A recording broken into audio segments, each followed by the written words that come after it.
Good morning, everybody. This is Amanda Golightly with Align Natural Health coming to you live from Burlington, Ontario. Welcome to anyone who's joining on with me today. I see Empowered Love Heal joined out on Instagram. Thank you for joining in. So today we're going to talk about what's in your water. We've all heard the phrase, I'm sure we have, water is life. And water is important to all living things. And I've got a couple stats, I guess. There's a study from 1945. Up to 60% of the human adult body is water. 60%. And the brain and heart are composed of 73% water. The lungs are about 83%. The skin is 64%. Muscles and kidneys are 79%. And even the bones are 31%. So this should tell you how crucial it is that we, one, get enough water in our system so we stay hydrated, and two, we need to consider the source and the quality of the water going into our body. So ideally, we want a certain amount each day to survive. You need to stay hydrated, and roughly 2 to 3 liters per day is probably good.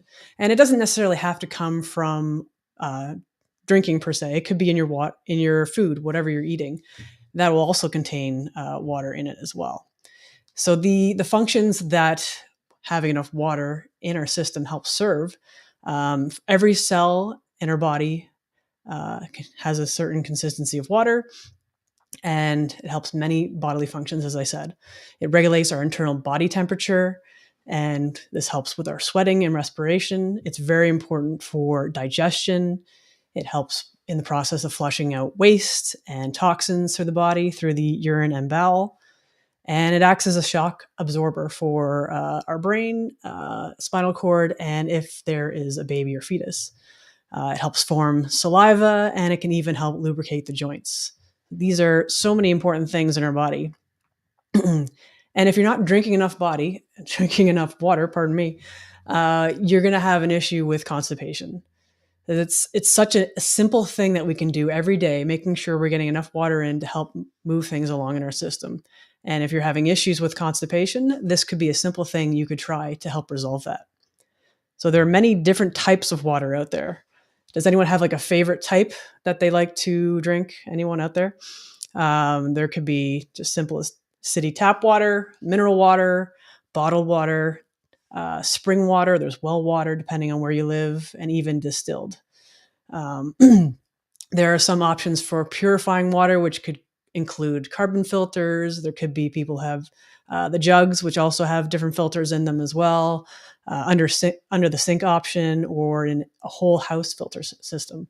Reverse osmosis is another, and again, distillation is another option. Of those, personally myself, I do prefer distilled water.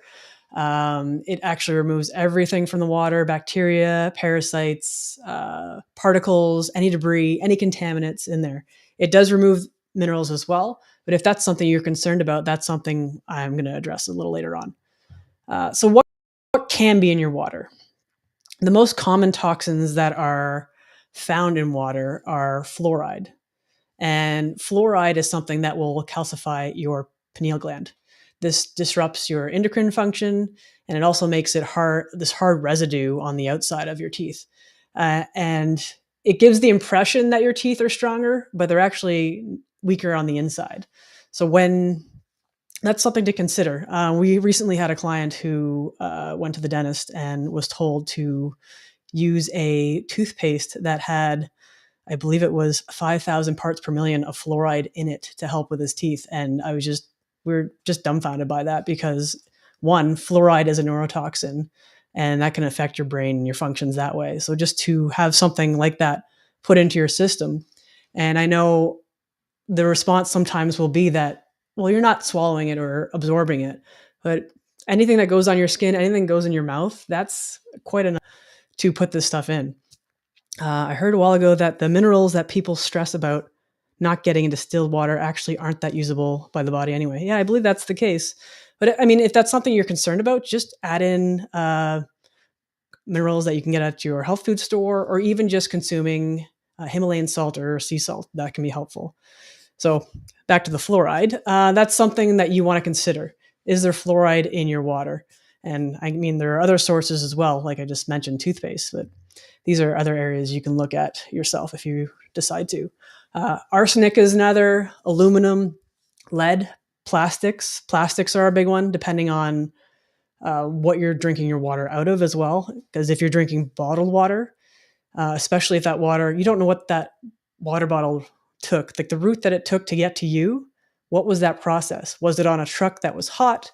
Was the case of water sitting on a pallet somewhere where the sun was on it or something like that? I've seen that in many different places as well, where the water's sitting outside and the sun is on it, and it's leaching the plastic out of the bottle into the water, and then you go to drink that water, you're consuming it. BCP is in tap water too. Okay, good. These are good things to be aware of, right? As far as when you're choosing what's going in your body, because everything has an impact on your system. So where was I at here? Yeah, plastic water bottles are an issue. So preferably, if you can drink water out of glass, that is your best source. What else is in tap water? We've got chlorine, and that's something big for our thyroid. We have receptors for our thyroid because we like iodine. Our body loves to take iodine on for our thyroid. And these receptors, there's so many parking spaces we have if you think of the receptors as parking spaces. Iodine is very similar to chlorine. So if there's so many parking spaces and chlorine gets there first, chlorine is going to take up that space. So ideally, if you're getting the right kind of iodine in your system, those spaces are going to be filled with that better iodine. So this is something you want to consider as well if you're with the kind of water that you're drinking. My goodness, I'm stumbling today. We're going to make it through this, I swear. So chlorine is important to get filtered out because it can affect your thyroid. This comes into play as well if you're showering. You can get shower head filters as well to filter out the chlorine, because usually when you're showering, where is that water hitting? The water is coming down and it's hitting right where your thyroid is. And when the water's hot, your body is going to absorb any of those chemicals or toxins that much more. Radium is another one which can be low in your water, and this doesn't have a taste or a smell. So it's just, there's so many layers to this as far as what we can be exposed to depending on the type of water that we choose.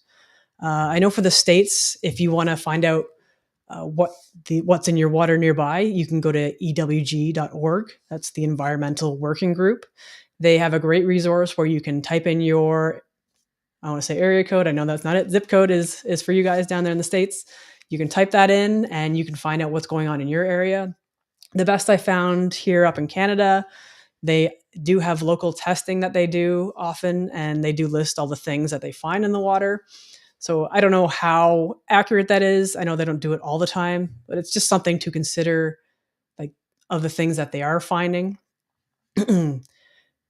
What else? There was other things that I said here that, it must be later on. Anyway, ultimately, your body's going to give you signs when something's not working. And those will be the symptoms that you're experiencing. And anytime there's a symptom, that is telling us that there's something not working in our body. Something is not working right. And here are a few examples of what that could be. I've heard a lot of people say they don't like the taste of water. And I've even kind of had that myself years ago. And if you don't like the taste of the water, there could be a reason for that. There could be something in the water that your body doesn't like, and that's why you're deciding not to drink that. So for myself personally, years ago, because I was trying to get more water in my system, I know water it's pretty boring or just plain and whatever. I used to add a flavored lemon flavor to my water to get myself to drink more of it. What I didn't realize at the time was these flavorings that they advertise for you. One, I believe, have artificial sweeteners. There's the word I'm looking for. And also they have dyes generally. And these food dyes play into your system and can cause problems. And artificial sweeteners generally can have effects on your brain health and other areas of your body as well. aspartame, sucralose. These are other things, and they do play into increased inflammation and insulin levels in the body. If you find you're thirsty all the time, maybe you're not absorbing the water the way you need to, and that could be tied into your electrolytes. It could be something else. This is where, if it is something else, we can work with you and find out what that is. If it's electrolytes, all you have to do is add some more salt into your water specifically, or even just into when you have food. And again, that could be the Himalayan salt, or that could be sea salt. It could be a professional electrolyte mix if you want to go that route instead. That also is a great option if it's hot wherever you are and you're working outside or you're sweating a lot. These are great things to make sure you're getting into your water and into your system. So when we're sweating a lot, obviously we're losing a lot of our electrolytes. If you're having stomach issues, drinking water and having sharp pains or heaviness in your stomach, that could mean that there's something in the water that's affecting you. It could be a chemical, it could be a metal, it could be something else. But this is where it's great that we can work with you and help you find out what that is by doing our testing. Another indicator that there could be toxins in the water, you could be experiencing chronic sinus issues, or maybe you having ear clogging. I know I've had that myself, and it's incredibly annoying and frustrating when that happens and you just can't hear the same. It's quite awful. So currently you could be using filters and you could be thinking that you're doing all the right things, but maybe there's still some improvement that you could make in the water that you're drinking. I know I've touched on distilled water already, but it's distilled from what I looked up, looking into distilled water. A lot of the sites that I said distilled is not good for us to drink. And when I did the research into it, I was looking at it, and distilled is used for typically equipment like CPAP machines or sterilizing equipment. It's even used in lead acid batteries. And the reason that it's used is because it doesn't have any residue or sediment to clog up all these things. Now, to me, it doesn't make any sense that they're going to use the cleanest water without all the sediment for machines, but we're not going to use it for our own bodies. Like, distilled water is pure water. It's simply just H2O. And as I mentioned, if you're concerned about the minerals, just add those back in, because the cleanest source you can get is distilled. And if you can, it's pretty easy to access. So why wouldn't you go that route? And again, you don't have to necessarily take my word for it. If you're willing to experiment and give distilled a try, go out and find a source. You can go if you have a local water store, or maybe even just your grocery store, they do have distilled options. Those are generally still in plastic bottles, but at least you're cutting out some of the other sources. If you are going to give distilled a try, just keep in mind that there could be some possibility of detox when you're doing that. Because if you're switching your sources, you could be cutting out some toxins that you were normally getting. So just go slow with that, slowly transition over if that's what you're going to do. Just make sure you keep that in mind. There is the option of getting a distiller if you do find that you are enjoying the distilled water and you want to continue on with that. I know there are options out there to get a distiller, so you can have that at home. Reverse osmosis versus distilled. Reverse RO water passes through many different filters, where distilling is actually the boiling process. So you're boiling all the water off and getting rid of all the sediment and everything. And then, then the residue is removed. Now, I have heard some issues, depending on what system you have, reverse osmosis or like under your sink kind of unit. If they have any sort of tubing with them, one area that you may not consider is mold could build up in that. Mold could build up in these things. And I think that can even happen if you have a fridge with a water dispenser. That's something else you need to keep in mind too. These are sneaky little sources of mold that could be in your life and not aware of. And mold has a huge impact on our lives as far as hormones and things like that, and how it likes to keep itself in our body and cause problems. So if you can find something where there's a system where there's no tubes, or at least there's a way to clean those properly, then that's something that you should consider as well. Just a little note on distilled: if you're ever using like a neti pot or a Navage, that's basically if you're having issues with your sinuses. It's always recommended that you use distilled water because, again, you're putting things into your body and you want to make sure it's as clean as possible. And there can be those toxins that would go into your sinuses, or even parasites as well, because parasites can be in the water. And that's something you want to make sure you're not putting into your nasal cavity. And if you're unsure about your water, you have questions about it, and you're working with one of us already, one of our practitioners here, you can ask them and ask them questions, and we can test to see what works best for you. And if you're not working with us yet and you're dealing with health issues like headaches, digestion problems, anything's going on with your body that you're not happy with and you're not getting answers to, you can work with us. Just go over to our website, alignnaturalhealth.com. Or if you're on Instagram, you can go to the link in my bio and click on that to book your appointment. And if there's something specific your body needs and you're not getting the answers to, this is something we can help with. This is something we want to help with.